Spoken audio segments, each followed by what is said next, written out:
వీళ్ళందరూ కూడా అపాయింట్మెంట్ ఇస్తే వీళ్ళందరినీ కూడా కలిసి వీళ్ళందరికీ కూడా చెప్పే కార్యక్రమం కూడా చేస్తాం. సరే, ఈ ఇష్యూలో మీ ప్రధాన విషయం చెప్పేటప్పుడు నువ్వు ఫ్లో పోతుంది కదా.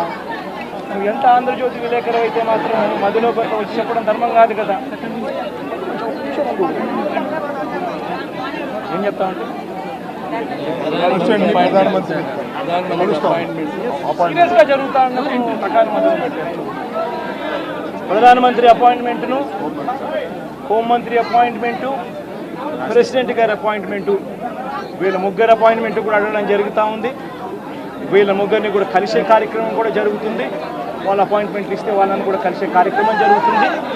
జరిగి వీళ్ళందరినీ కూడా రాష్ట్రంలో జరుగుతూ ఉన్న దిగజారిన పరిస్థితులను ఎక్స్ప్లెయిన్ చేసి రాష్ట్రంలో ప్రెసిడెంట్ రూల్ పెట్టాల్సిన అవసరం ఎంత ఉంది అని చెప్పి కూడా గట్టిగా వాళ్ళ దృష్టికి తీసుకొని పోవడం కూడా జరుగుతుంది. చెప్పమని అడుగుతున్నాను. ప్రధానమైన డిమాండ్ ఈ ఇన్సిడెంట్లో మీరేంటి అన్నా? ఇన్సిడెంట్లో ప్రధానమైన డిమాండ్ ఈ ఇన్సిడెంట్లో ప్రధానమైన డిమాండ్ ఒకటేనా, ఆ కుటుంబం ఏం పాపం చేసిందని చెప్పి ఆ కుటుంబంలో ఒక మనిషిని చంపారు.